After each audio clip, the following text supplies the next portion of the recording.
interrupted debate on the second reading of the Heritage New Zealand Pouhere Taonga Bill.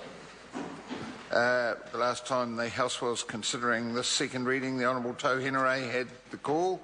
Doesn't look like he's wishing to continue. It's someone else seeking a call. Maggie Barry. Thank you, Mr. Speaker. This is a bill that is one that we support wholeheartedly. It's going to help us protect our heritage for the future, and that's something that the government feels very strongly about.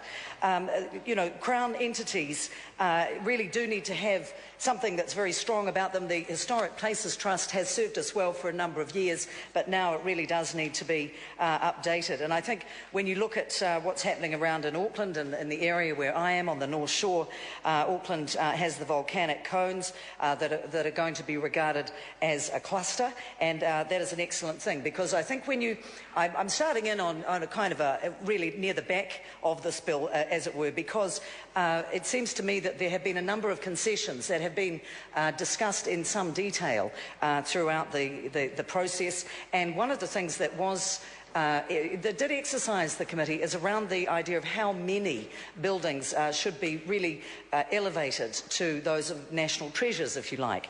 We've got around that by looking at the way that you can combine them and make still safeguards there count for our very important heritage. So we want to lift the performance of the public sector. This is all part of that. We are also really simply trying to streamline the archaeological consent processes, and applicants have told us and have submitted and written over a long period of time that there have been rather a lot of barriers that have been put up in the place of you know, people who just want to do something like extend a kitchen, and then there might be something that's found, or it might not be found, and then there's a lengthy and rather expensive situation can ensue when they are not allowed to continue on with the work that they need to do. And of course it's very important if there are important archaeological sites, but if there are not, then it's important that things just get moving. So that's part of what this bill is doing. It's reducing costs for applicants, but it is maintaining the current levels of regulatory control. There's a very important element that's been added in. I guess it's an update in the sense that with the New Zealand Pouhere Taonga, we need to consult more with the tangata whenua and also with the central government agencies. So I think that when you are looking at the process of deciding what's important to the history of your nation and to buildings and places, it's important that you give proper consultation to the people who need to be consulted.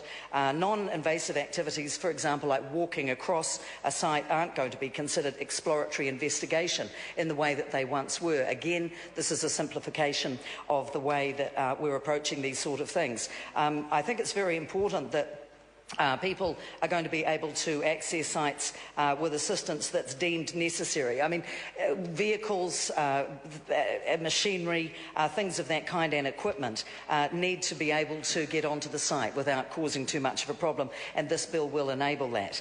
I guess too, increasing from 12 to 18 months the time for Heritage New Zealand Pouhere Taonga to develop general policy statements. That's going to increase the time for public consultation, which is good.